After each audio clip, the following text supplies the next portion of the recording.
Hey guys and gals, this is Justin Silver from Breakdown Soccer. We're going to be doing a perspective analysis on the under 20 men's national team versus Russia. Highlights from November 12th, 2014. Here we go.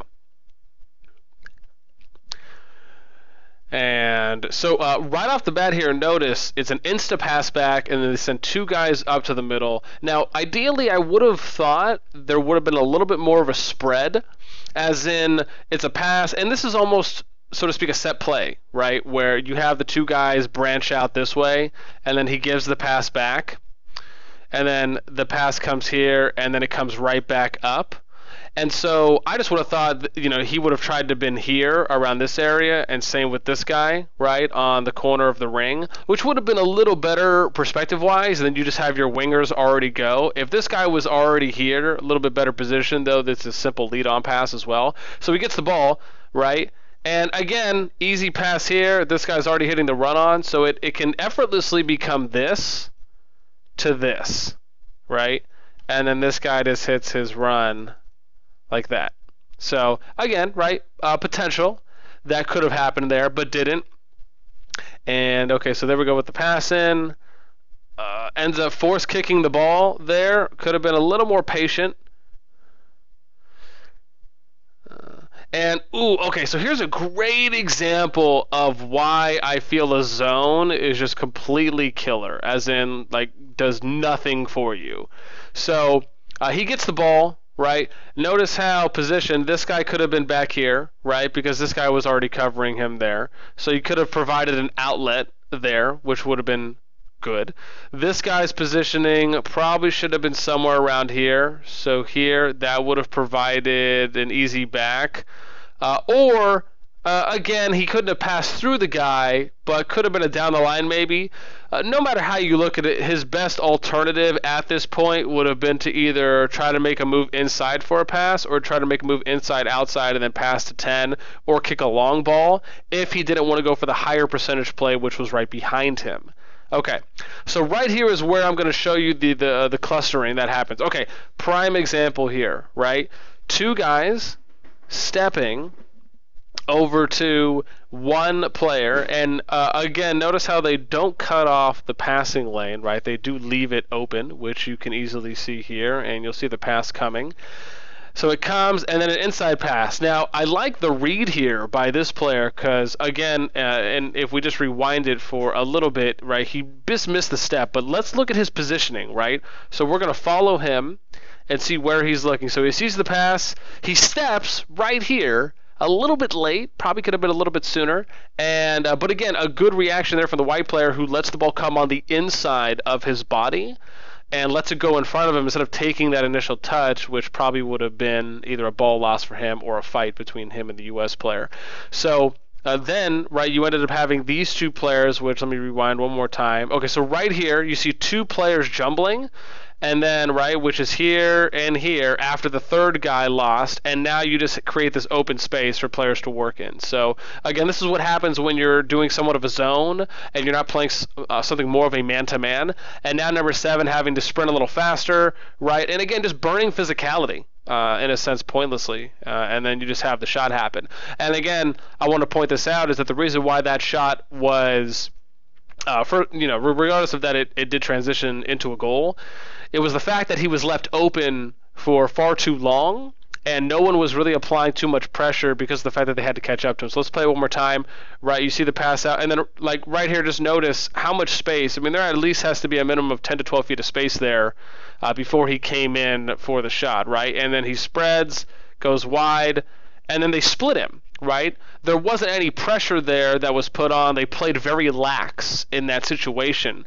And again, if we just watch it one more time, right? So he gets the ball wide, right? Look at all the space here that he has because no one steps to him, right?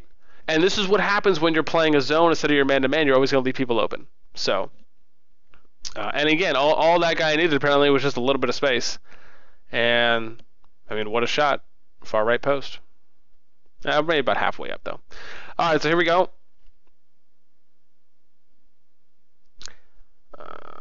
Okay, instantly want to point out how there's space here. Run could have been made, but wasn't. And let me rewind it a little bit more, see what's happening here.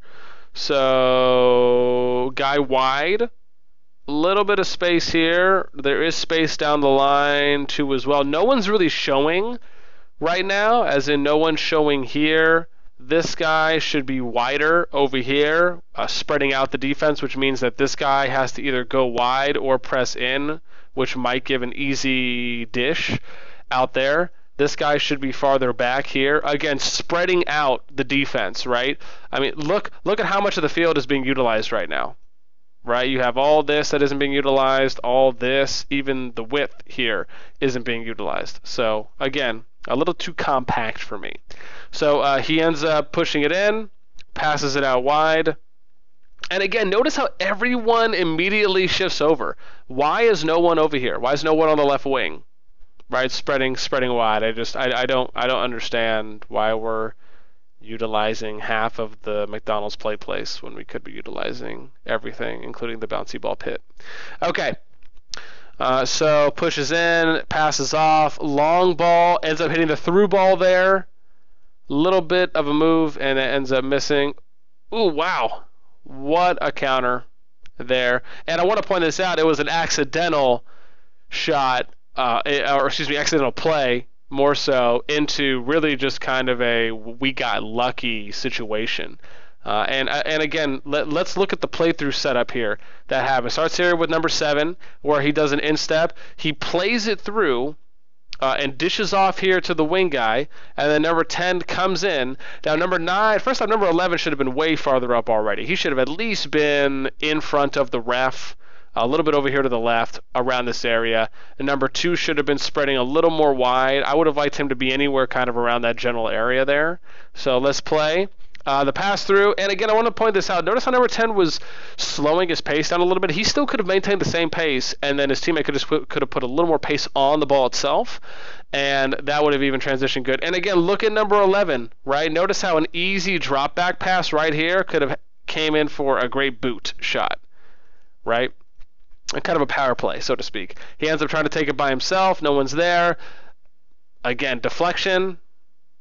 That just perfectly went in. But again, good finish by the men's national team player there to hit that in midair. So, alrighty. Fast forwarding. Oh, wait. Okay. Here we go. Oh, wait. How far back is it? Okay, good. I was like, I don't want to see him walking forever. So there we go. Looks like a touch. Ooh, back pass. Ooh, oh, man. And then just the side dashing touch. The flick for the goal. Yeah. Again, I would say it didn't seem as though it was on purpose, right? That's where I'm getting with that. I mean, again, right, goal nonetheless, but it seems so far that their goals are almost either lucky, accidental, or I'm so glad it ended up happening that way kind of mentality that I'm taking, right? We're not really seeing, at least we haven't seen yet, a specific technical, tactical, strategic goal being played. Again, good step here on the interception that we see with the back pass. He flicks on. I mean, nothing really to criticize or analyze there, right? I mean, he ended up hitting a wide shot. Could have maybe hit an instep. Regardless, it's cool. Okay, here comes the corner.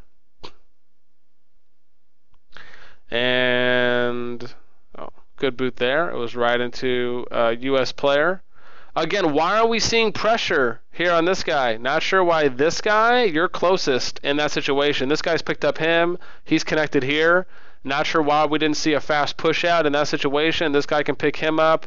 One of the players here should pick this wide guy up. This guy goes wide for the winger there. Again, not sure why we're seeing such a lackluster breakout off of an opponent's corner. And again, giving him all the space to work with.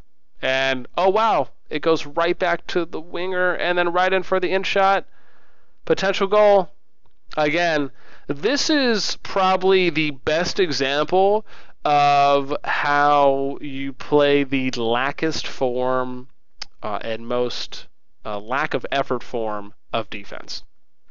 Because, I mean, was there a defense here? I don't think so.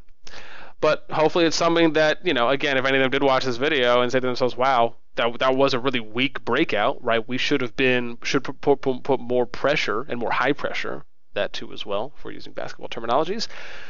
Touch there from the white player, from the Russian player. But let's see what happened. Okay, so pass comes in. No one called that out. That man on. I mean, he should have said step or come to. Or if man on, again, maybe that was just a lack of communication there. But again, still, it is that. Or B, it didn't really seem too much like a low percentage pass to me. It just seemed more as lack of communication on that because there's a lot of things that could have been done. Goes on the instep there and he like runs into him for the foul. Okay, so let's see how this formed again. He goes wide, pressure there. He tries. Okay, so I want to point this out. First off, this guy should not have went for this guy, right? That's not who you should be marking. This player, the right fullback, should have stepped to him. And you should be, as a defender, your whole point is to defend. You have to be confident in your defending skills, right? In your defending ability. And for him to still be giving the Russian player this much cushion, I mean, here, let's play it one more time just so you can see exactly what I'm talking about here. Okay. So still happens. He hits the ball wide. This guy's covering him. Again, if I was this player, you should just be on him.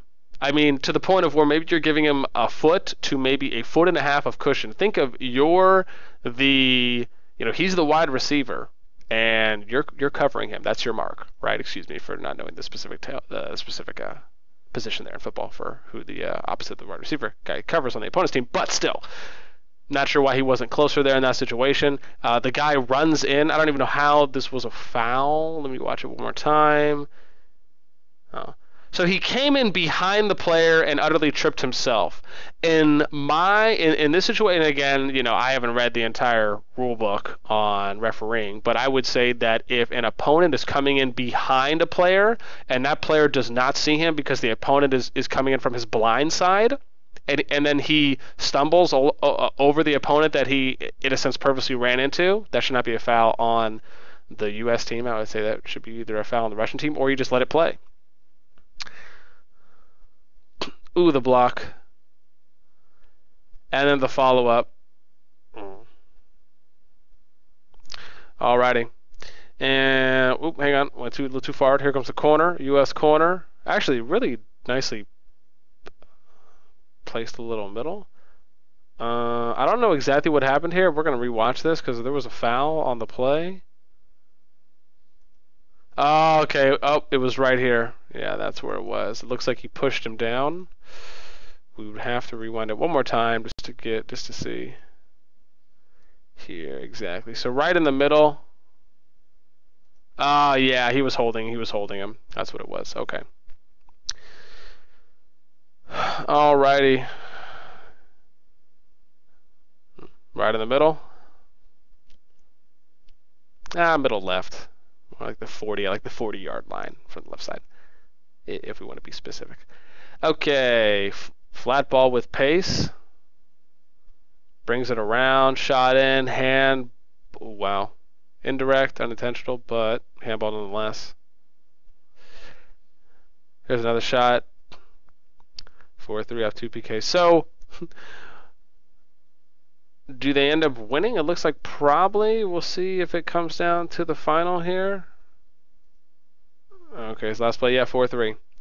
Okay, so we're keeping it under 15 minutes. Fantastic. So just to round everything out so far, there were 2 goals from the U.S. under 20 men's national team, which were lucky plays that just so happened to work out in their favor as they were occurring, and then 2 goals off PKs. But still, we've yet to see a technical goal that was from strategy, organization, and structure. At least so far. If there was one that happened in a previous one I broke down, I just can't remember. I hope you guys enjoyed. Again, I'm Justin Silva here from Breakdown Soccer. If you would like to find my contact information for analysis that I do provide on games, if you are someone able to do your own recordings and you'd like to send those in, feel free to message me with my information that can be found directly below the video in the information or more info box, description box. If you are someone who lives around the Atlanta area, I do recordings anywhere from an hour to an hour and a half radius around the Atlanta area where I will drive to and do full game recordings for. Feel free to contact me for that too as well. Hope you guys enjoyed. Again, I will see y'all next time.